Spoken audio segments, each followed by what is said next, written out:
Come in, Come in, please. please. Good morning, sir. Good Morning, morning.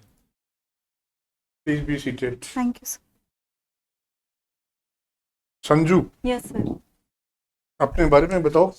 Uh, Introduce about yourself. yes, sir.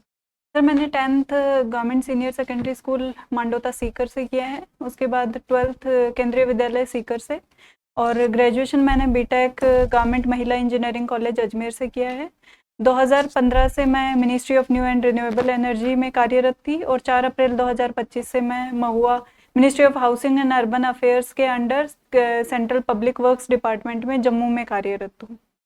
CPW की. जी sir. तो जम्मू में. जी sir. Very good. What is your post? ASO. Yes sir. What does it stand for? Assistant section officer. Assistant Section Officer. Yes sir. While working at Jammu, how do you feel? Sir fine. Quite peaceful. Jammu. Yes sir.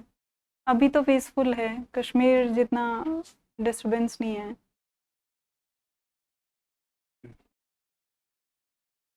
So what is your working at PWD? What do you do? क्या करते हैं आप? Sir अभी तो मैं stand by पर हूँ. अभी वर्क एलोकेशन नहीं हुआ है. रिसेंटली 4 अप्रैल को ही ट्रांसफ़र हुआ है. 15 अप्रैल को मैंने ज्वाइन किया है. तो अभी एम्स जम्मू प्रोजेक्ट में मुझे पोस्ट किया है, लेकिन अभी वर्क असाइन नहीं हुआ है. क्या काम होने वाला है? Sir administrative work, human resource से रिलेटेड, उनके जैसे जो भी एस्टेब्लिशमेंट से रिलेटेड वर्क है वो. Establishment working of CPWD at Jammu sector. Yes sir. जो CPWD के पर्सनल्स हैं उनके जो डे टू डे वर्क, जैसे उनके अपार्स वगैरह मेंटेन करना, उनके रिकॉर्ड्स वगैरह, उनके रिकॉर्ड्स Documentation. मेंटेन करना. जी सर. डॉक्यूमेंटेशन. जम्मू कश्मीर में अभी एक बहुत बड़ा घटना हुआ था, उसके बारे में ब्रीफ में बताओ. जी सर. सर 22 अप्रैल को पहलगाम की बैसारन घाटी है, वहाँ पर कुछ टेररिस्ट ने अटैक किया था टूरिस्ट पर, जिसमें 26 टूरिस्ट हैं उनकी डेथ हो गई थी. सर इसकी प्राइमरीली जो जिम्मेदारी है वो द रेजिस्टेंट फ्रंट लश्कर ए तैयबा का मुखौटा ग्रुप है, उसने ली थी. लेकिन बाद में उन्होंने जब इंडिया की तरफ से वैश्विक स्तर पर इस मुद्दे को उठाया गया, तो उसके बाद में उन्होंने बैकआउट कर दिया था इससे. गवर्नमेंट ऑफ इंडिया ने जो एक्शंस लिए हैं जी सर. वो पर्याप्त है क्या? सर गवर्नमेंट ऑफ इंडिया ने 3 फ्रंट्स पर स्टेप्स लिए हैं. एक इंडस वाटर ट्रीटी 1960 की, उसको रिवॉक कर दिया है. सेकंड, जो जहाज जो पाकिस्तान के थे, जो इंडिया में जिनको लंगर डालने की अनुमति थी, उस अनुमति को हटा लिया गया है. निर्यात को बंद कर दिया गया है पाकिस्तान को. और जो पार्सल सेवा होती थी, डाक पार्सल सेवा, उसको बंद कर दिया गया है. Air space is also close. Yes sir. Air space है वो पाकिस्तान की तरफ से क्लोज कर दिया गया है इंडिया के लिए. भारत ने भी तो किया है. जी सर. इंडिया ने 2019 में पुलवामा अटैक हुआ था, उसी के समय बंद कर दिया था सर. तो लोगों में टेरर है क्या वहाँ पे जम्मू में, आम सिटीजन में ऐसा कुछ है क्या? सर जम्मू में तो नहीं है, लेकिन कश्मीर में जो वहाँ के जो पोनी राइडर्स हैं, उन्होंने वो इसका प्रोटेस्ट कर रहे हैं, इस इंसिडेंट का, कि उनकी आजीविका है वो इससे उनकी आजीविका पर चोट पहुँची है इस इंसिडेंट से. तो और भी एक्शन होने चाहिए सरकार की. सर सरकार के अभी वैश्विक स्तर पर दबाव बना रही है सरकार, लेकिन अभी डायरेक्ट इन्वॉल्वमेंट है वो निकल कर आया नहीं है. जब तक डायरेक्ट इन्वॉल्वमेंट पाकिस्तान का जब तक पता नहीं चल जाता, तब तक इंडिया और स्ट्रिंजेंट एक्शन लेने के लिए एक बाध्यता रहेगी इंडिया के लिए. It is open known fact. Terror is being always sponsored by Pakistan, government of Pakistan. Yes sir. ऐसा तो कुछ है ही नहीं कि पता नहीं है, सबको पता है. सर फैक्ट फाइंडिंग में अभी जो इंडिया की NIA है, एजेंसीज हैं, वो लगी हुई हैं. अगर डायरेक्ट इन्वॉल्वमेंट जैसे लश्कर है तैयबा का या फिर है, तो उसके बाद में इंडिया है वो, जैसे पिछली बार बालाकोट पर एयर स्ट्राइक हुआ था, तो ऐसे एक्शंस ले सकती है. NIA is what? Yes sir. What is NIA? National investigation agency. Who is the head of this department? Sorry sir, अभी नॉलेज में नहीं है। Okay, how does it operate? Sir ये मिनिस्ट्री ऑफ होम अफेयर्स के under work करती है और इनका प्राइमरीली काम जो देश की सुरक्षा और अखंडता को नुकसान पहुंचाने वाले ग्रुप्स हैं उनके बारे में जांच करना है। Investigation of the crime. Yes sir. Okay, आपकी कौन सी तहसील है सीकर जिले में? सर धोद ससुराल लक्ष्मणगढ़ तहसील में है और पीहर धोद तहसील में है। धोद में? जी सर। गाँव कौन सा? मांडोता? सर पूरा बड़ी ननिहाल है मंडोता। मांडोता में तो बहुत बड़ा क्रिमिनल हुआ है। Yes sir. कौन है वो? Balbir Mohan Mandota. If you become a sub divisional magistrate, Rajasthan प्रशासनिक सेवा के अधिकारी बनते हो, जी सर, तो what a pivoting point you will play for the weaker section of the society? Sir weaker section of the society, sir मेरा प्राइमरी वर्क तो होगा जहाँ पर मैं पोस्टेड रहूंगी वहाँ की वीकनेस को आइडेंटिफाई करना कि वहाँ पर किस क्षेत्र में वो लैग कर रहा है। जैसे अगर बालिका शिक्षा को लेकर लैग कर रहा है वो क्षेत्र, तो मैं बालिका शिक्षा पर फोकस करूंगी। जैसे उनकी ड्रॉप आउट रेट्स है उनको कम करना, उनकी स्कूलिंग को बेहतर बनाना, बाल विवाह जैसी अगर कोई समस्या है तो उसके निवारण के लिए वहाँ की कम्युनिटी से हेल्प लेकर वर्क करना, और बाकी जो जितने भी डिपार्टमेंट्स रहेंगे उनके कोलैबोरेशन से वर्क करना। सरकार की क्या क्या योजनाएं हैं विमेन एम्पावरमेंट के लिए? सर वुमेन एम्पावरमेंट के लिए लाडो प्रोत्साहन योजना है जिसमें 1.5 लाख रुपए का कवर दिया जाता है बालिका प्रोत्साहन के लिए। सर दूसरा माँ वाउचर योजना है, मुख्यमंत्री आयुष्मान आरोग्य वाउचर योजना। नेत्र वाउचर योजना है जो बढ़ई, नाई, कुम्हार जैसी जो हस्तशिल्पकार हैं उनके लिए। और सर इसके अलावा जननी शिशु सुरक्षा योजना है। और सर अभी मैं इतने रिकॉल कर पा रही हूँ। ऐसा कानूनी शक्तियां भी है क्या? कोई ऐसे कानून भी हैं क्या जो विमेन को एक एक्स्ट्रा शक्ति देते हैं कि यू हैव द राइट? जी सर। क्या है? सर एक पीसीपीएनडीटी एक्ट है 1994 का भ्रूण हत्या के खिलाफ, जो सर बाल विवाह निषेध अधिनियम 2006 का। सर इसके अलावा सर अभी इतने ही रिकॉल कर पा रही हूँ। Violence against women? वायलेंस, जी सर, कार्यस्थल पर लैंगिक उत्पीड़न से सुरक्षा 2013 और विशाखा गाइडलाइंस के बेसिस पर जो बना था, और लैंगिक उत्पीड़न से सुरक्षा एक्ट है। सर आप अभी अभी जम्मू कश्मीर गई? जी सर। मैंने कैसे सुना सिर मुड़ाते ही ओले गिरना। जी सर। तो आप वहां पे गई आराम से, और ये था कि चलो भारत के स्वर्ग जैसे क्षेत्र में मैं काम करने जा रही हूँ। जी सर। घर वाले भी खुश थे। जी सर। लेकिन 22 तारीख को हो गया वहां पे अटैक। जी सर। उसके बाद आपके घर वालों का पहला जो आपको कॉल आया होगा तो उनका क्या रिएक्शन था? सर वो सुरक्षा के बारे में ही पूछ रहे थे कि वहां पर तो जम्मू में तो कुछ ऐसा इंसिडेंट नहीं हो रहा है ना, वहां पर सुरक्षा की स्थितियां कैसी हैं, वहां शांत है ना सब। तो आपने किस तरीके से उनको ये समझाया कि वो एकदम चिंता मुक्त हो गए? सर मैंने उनको बताया कि जो इंसिडेंट हुआ है उसके बारे में भारतीय सेना है वो वहाँ पर सर्च ऑपरेशंस चला रही है। उसके अलावा जो जम्मू एरिया है, तो मैं जहाँ रहती हूँ वो कैंट एरिया है, तो वहाँ पर सुरक्षा है वो व्यापक स्तर पर है।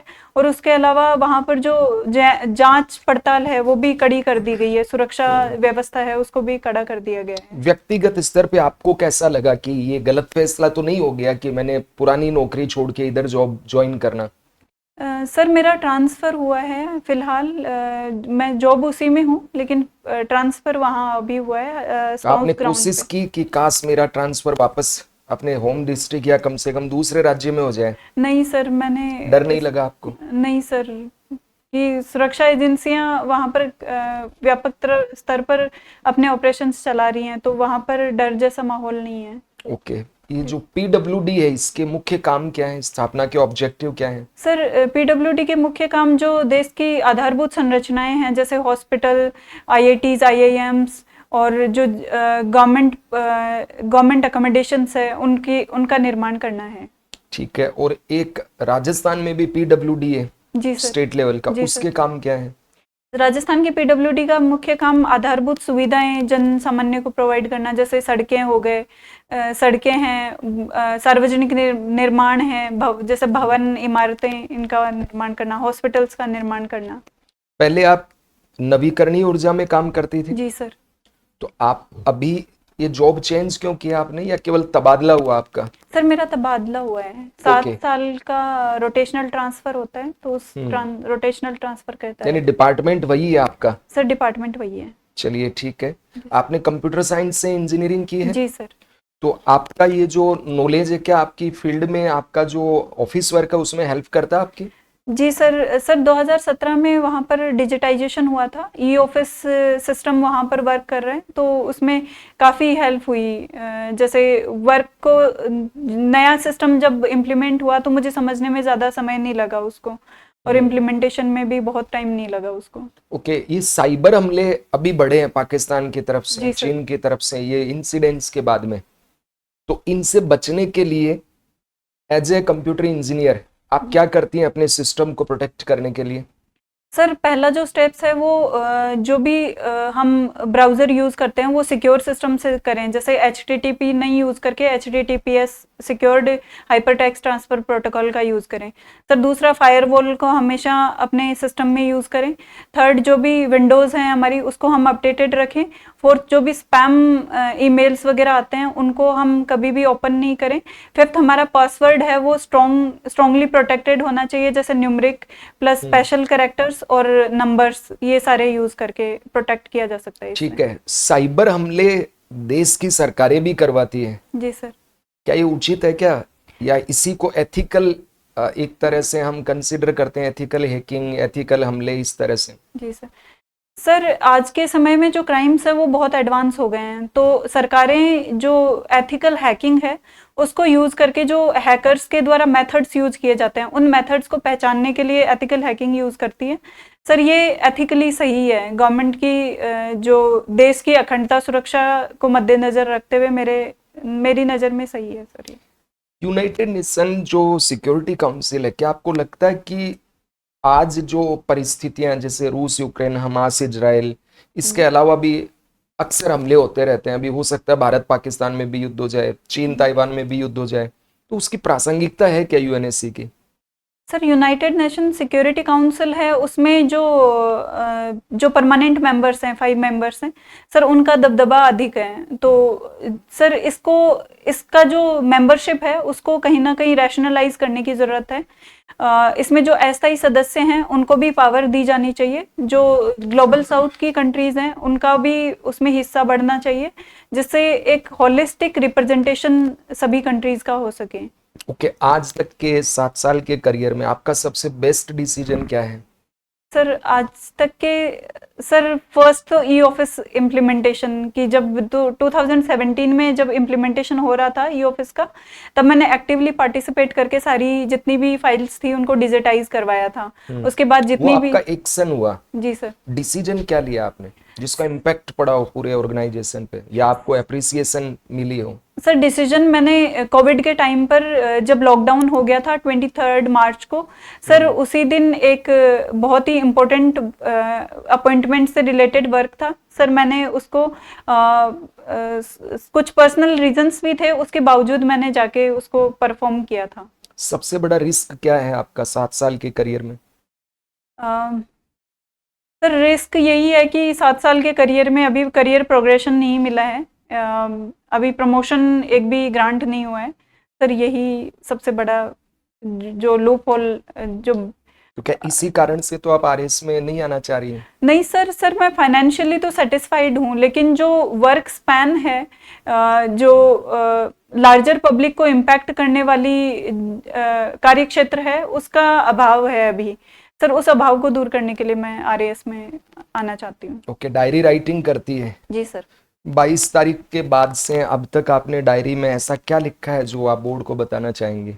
सर 22 तारीख के बाद में सर फिलहाल तो 22 तारीख का इंसिडेंट है, उसके बारे में मैंने लिखा था कि बहुत ही दुखद घटना थी। जो टूरिस्ट है वो कश्मीर को स्वर्ग मानकर वहाँ जाना चाहते चाहते हैं उनके लिए एक धक्के जैसा है ये।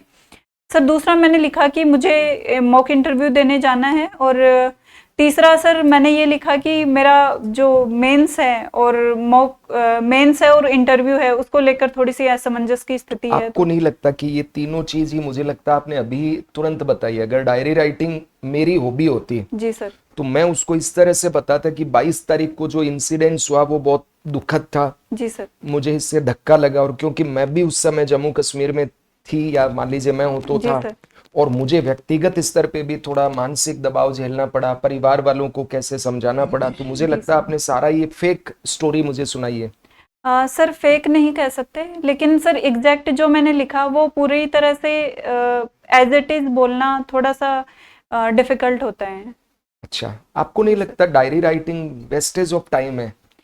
जो घटनाएं मेरे साथ हो चुकी उसको लिखने से क्या ही मिल जाता है हमें?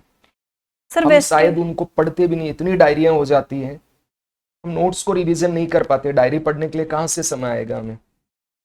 सर वेस्टेज ऑफ टाइम तो नहीं होता है सर, माइंड रिफ्रेश होता है। हम जब भी डायरी लिखते हैं हमारी सृजनात्मकता है वो बढ़ती है इससे। इसके अलावा जो हमारी लिटरेरी स्किल्स हैं वो उसमें इम्प्रूवमेंट होता है। सर हम हमारे जीवन को व्यवस्थित कर सकते हैं इससे। जो भी हमारी दुखद घटनाएं हैं उसको हम नोट डाउन करके एक तरह से दिमाग हल्का महसूस करते हैं। तो उनको तो बार बार आप पढ़ेंगी तो भूल ही नहीं पाएंगी, स्मृति में बार बार दुखद घटनाएं आएंगी। सर कुछ समय के लिए वो दुखद हो सकती हैं, लेकिन बाद में हमें वो जो हमारी दुखद घटनाएं हैं वो हमें स्ट्रॉन्गनेस भी देती हैं कि हम ऐसी सिचुएशन से उबर सकते हैं, तो हम जीवन में और भी कठिनाइयां जो आएंगी उन्हें भी आराम से पार कर। चलिए, आपने जो डायरियां अभी तक लिखी हैं उनको क्या टाइटल आप देना चाहेंगे? Sir my reflection of my life. फिर से बताइए, क्या देना चाहेंगे? Reflection of my life. Sir please. जी सर। 5 अगस्त 2019 को जम्मू एंड कश्मीर में कुछ कॉन्स्टिट्यूशनल डेवलपमेंट्स हुए थे। जी सर। उनके बारे में जानकारी है आपको? जी सर। 5 अगस्त 2019 को जो जम्मू एंड कश्मीर का राज्य का दर्जा था उसको यूटी के दर्जे के लिए एक वो लाया गया, और 370 धारा थी उसको रिवोक करने के लिए गवर्नमेंट की तरफ से बिल लाया गया सर, जिसको इम्प्लीमेंट 31 अक्टूबर 2019 को किया गया। तो ये स्टेटहुड को अपन ने कैंसिल कर दिया था और 2 यूनियन टेरिटरीज बना दी थी, इसके पीछे क्या उद्देश्य था ऐसा? सर राष्ट्रीय सुरक्षा को मद्देनजर रखते हुए राज्य का दर्जा दिया जाना उस समय के हिसाब से अनुकूल नहीं था सर। दूसरा जो वहाँ पर जो यूटीज होती हैं वो गवर्नमेंट ऑफ इंडिया के डायरेक्ट कंट्रोल में होती हैं, एडमिनिस्ट्रेशन जो होता है वो डायरेक्ट कंट्रोल में होता है, तो सुरक्षा अखंडता को देखते हुए ये डिसीजन लिया गया। तो अब आपको क्या लगता है, क्या जम्मू कश्मीर और लद्दाख की यूनियन टेरिटरी वापस स्टेटहुड को इंश्योर करने के लिए, रिस्टोर करने के लिए रेडी है, या कुछ और वक्त लगेगा अभी? सर अभी वक्त लगने के आसार हैं, क्योंकि वहाँ के मुख्यमंत्री जी उमर अब्दुल्ला जी ने भी इसके बारे में गवर्नमेंट से बात करने की कोशिश की थी, लेकिन ये पहलगाम अटैक के बाद में उन्होंने भी इससे बैकआउट कर दिया है कि अभी ये समय स्टेटहुड के लिए सही नहीं है। तो अभी उमर अब्दुल्ला जी जो चीफ मिनिस्टर है जम्मू कश्मीर के, कौन सी पार्टी से बिलोंग करते हैं? सर पीपल्स डेमोक्रेटिक पार्टी का। जी सर। जम्मू एंड कश्मीर एक यूनियन टेरिटरी है, वहाँ पे लेजिस्लेटिव असेंबली भी है। जी सर। कितनी सीटें हैं लेजिस्लेटिव असेंबली में वहाँ? सर 90 सीटें हैं वहाँ पर लेजिस्लेटिव असेंबली में। पक्का? Yes sir, sure. चलिए कोई बात नहीं। अब आप मुझे 1-2 क्वेश्चंस के जवाब दें। आपने ministry of new and renewable energy में भी रही हैं। जी सर। इंडिया का जो रिन्यूएबल एनर्जी पोटेंशियल है, जी सर, या आप कहते हैं सोलर की बात कर लेते हैं, जी। सोलर एनर्जी पोटेंशियल कितना है इंडिया का? सर 748 गीगावाट है, जो national institute of solar energy है उसके सर्वे के अनुसार। और राजस्थान में कितना पोटेंशियल है? सर राजस्थान में 142 गीगावाट है। ओके, राजस्थान में सोलर एनर्जी का इतना बड़ा पोटेंशियल है, जी। क्या कारण इसके पीछे? सर जो एक तो जो रेगिस्तानी एरिया है वहाँ पर जो 6 to 7 किलोवाट पर आवर का रेडिएशन प्राप्त होता है हमें। 300 प्लस हमारे यहाँ पर स्वच्छ दिन पाए जाते हैं बिना बादलों रहित। और सर इसके अलावा हमारे पास लैंड अवेलेबिलिटी, जो मरुस्थल एरिया है वहाँ पर लैंड अवेलेबिलिटी काफ़ी है, इस वजह से राजस्थान का पोटेंशियल। ये वर्ल्ड का सबसे बड़ा सोलर पार्क कौन सा है? सर अभी भड़ला है 2245 मेगावाट का। वर्ल्ड का, पूरे विश्व का? सर सॉरी सर, मैं श्योर नहीं हूँ इसके ये कोई बारे बात में। नहीं। आप मुझे बताइए विंड एनर्जी को लेकर कौन कौन से स्टेट्स में ज्यादा संभावनाएं हैं और कौन कौन से major wind energy producing states है जी सर। इंडिया में? सर विंड एनर्जी को लेकर राजस्थान जो नीवे का हाल ही में सर्वे हुआ है 150 मीटर हब हाइट पे, उसके अकॉर्डिंग 284 गीगावाट कैपेसिटी राजस्थान की है। सर सेकंड पर तमिलनाडु स्टेट आता है, थर्ड पर गुजरात स्टेट का नंबर है। अभी प्रोडक्शन के मामले में सर प्रोडक्शन राजस्थान में 5000 गीगावाट है, लेकिन जहां तक 5000 गीगावाट 5000 मेगावाट, सॉरी सर मैं डेटा को हाँ। सर तमिलनाडु है सर, मैं श्योर नहीं हूँ, लेकिन तमिलनाडु है वो इसमें फर्स्ट प्रोड्यूसिंग स्टेट है। चलिए कोई बात नहीं। Wind। आप मुझे बताइए जियो थर्मल एनर्जी का पोटेंशियल सर लद्दाख, कहाँ कहाँ है संभावनाएं? जी सर लद्दाख की पूगा घाटी में, उत्तराखंड के हिमाचल प्रदेश के तपोवन में, और सर कुछ जगह है मैं मिस कर रही हूँ। अभी first geothermal energy power plant अपन इंस्टॉल करने जा रहे हैं, कहाँ इंस्टॉल हो रहा है? सॉरी सर मुझे नॉलेज नहीं है इसके पूगा बारे में। घाटी में ही तो हो रहा है। ठीक है सर। आप आपकी धोत तहसील है, ये मार्क्सवाद के बहुत प्रभाव में रहती है, क्या कारण है? सर वहाँ पर शुरू से जो युवा हैं वो एसके जो श्री कल्याण कॉलेज है वहाँ पर मार्क्सवाद का काफ़ी दबदबा रहा है, प्लस वहाँ पर किसान कम्युनिटी है वो ज़्यादा पावरफुल है, इस वजह से मार्क्सवादी कम्युनिस्ट पार्टी को वहाँ पर ज़्यादा बढ़ावा मिलता है। नहीं, मार्क्सवादी किसानों के प्रति क्यों? किसानों की समस्याओं का समाधान करते हैं या उनकी समस्याओं को प्रोजेक्ट करते हैं? सर किसानों की समस्याओं को प्रोजेक्ट करते हैं। Sir yes. ठीक है, आप जा सकते हैं। Thank you.